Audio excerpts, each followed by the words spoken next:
Hi there, my name is John. I'm 16 and I faced the worst problem imaginable. This is my story. I've been obsessed with football since childhood.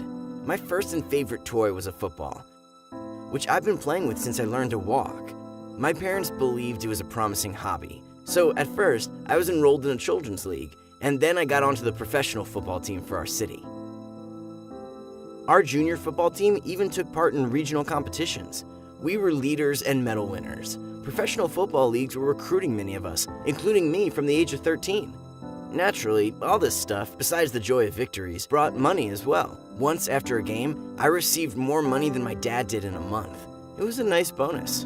Of course, I was eager to become a great football player in the future. That's why I didn't really pay attention to studying. At school, my hobby was treated with understanding. They usually gave me higher grades than I deserved because I kind of represented the school in all sorts of competitions. Therefore, I wasn't a star in my schoolwork. At 15, I had a very important game for my future career. I was training hard for half the year, kept a strict diet, and focused on the sport. On the day of the game, I was more confident than I had ever been before. I went out onto the field as a hero, craving my well-deserved prize. In the middle of the first half, I decided to stand out with excitement. I headed the ball, which was passed from the other end of the field. After the game, they signed me. I ran out of adrenaline and I realized that something was wrong. My head ached more and more by the second, and I fainted in the most shameful way in my parents' car. My parents changed direction immediately and took me to the hospital for x-rays. The doctors at the hospital said that nothing terrible had happened to me.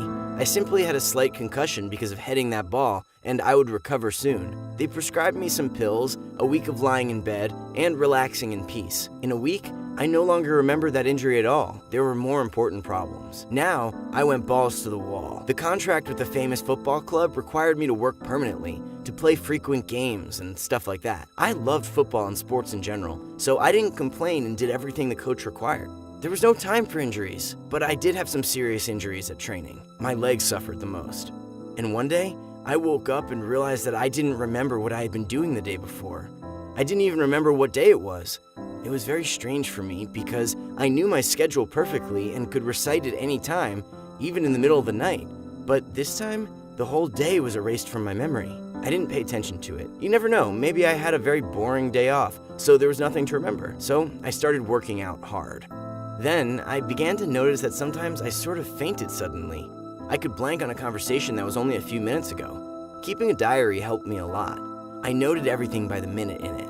I wasn't in a hurry to go to the doctor because such forgetfulness could turn out badly for my contract. I could lose everything I was striving for. Anyway, who cares if I don't remember something? I'm not a doctor who's going to make a mistake during a surgery. You need your legs in football more than a head. The next wake-up call was a complete erasure of the names of the guys from my team. Well, I know exactly who he is, but I don't remember his name at all.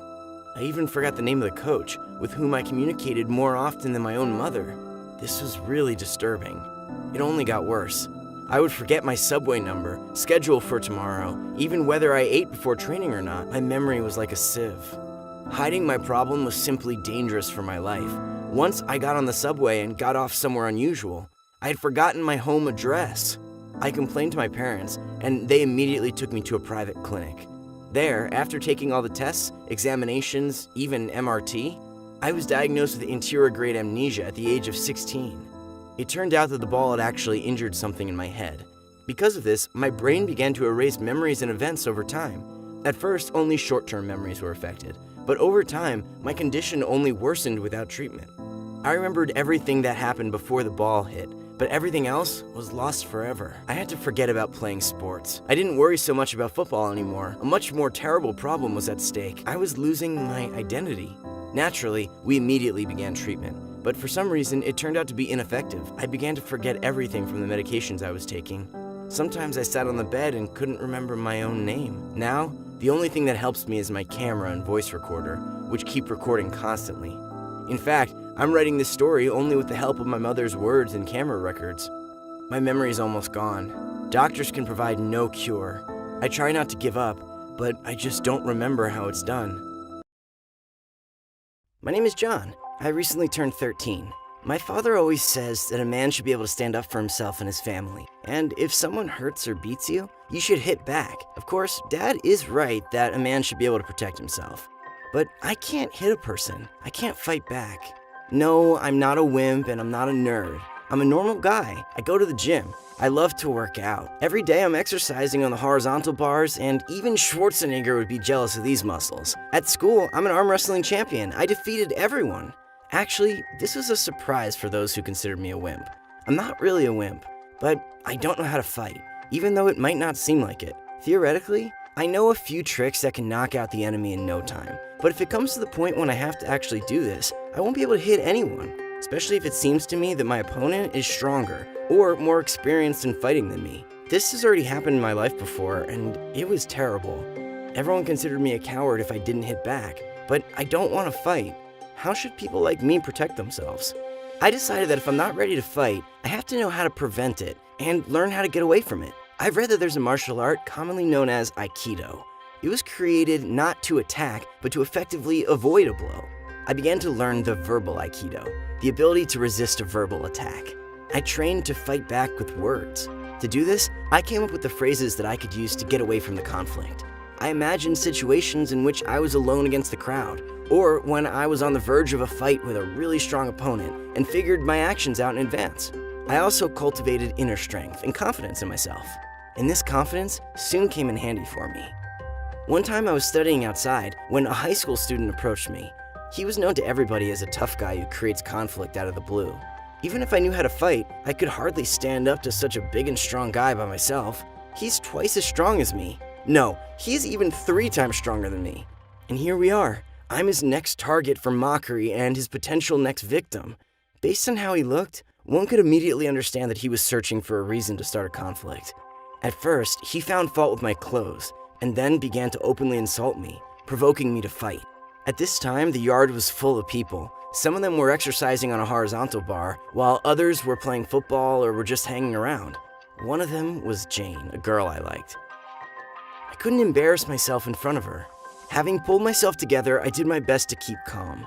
Even when a high school student swore and spat at me, I was like a cool iceberg of calmness.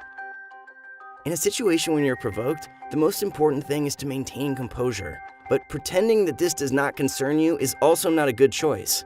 I stopped studying, walked up to that high school student, and said loudly so that all the others could hear, "Only weak people behave like you're behaving now because they want to assert themselves at the expense of others. But you're not weak, are you?" The guy was taken aback. Me? No. Are you strong? Me? Yes. And if you're a strong person, then you don't need to assert yourself at my expense, which means that you will leave me alone and will not interfere with my studies. This high school student was not ready for this turn of events. Continuing this conflict was the same as admitting that he was weak. He had nothing to do but say that I heard him wrong. He quickly left, making me the winner in a verbal fight. I remember how Jane looked at me and smiled. It was such a good feeling. I had the sense of victory without a single blow. The right words have helped me so many times. I've trained my brain by sharpening my skills of verbal Aikido to easily repel assaults directed at me. I've realized that being physically strong is important, but inner power is more essential. It makes you understand that you can defend yourself. If you're strong inside, you begin to think in a sober manner, so that you can never react to the provocations of someone who's trying to fight with you. Avoiding conflict is the method of self-defense that I possess. And trust me, fighting back with words is much cooler than with your fists. If you're able to protect yourself with words, or you want to learn how to do it, like the video and share it with your friends who may find my story useful.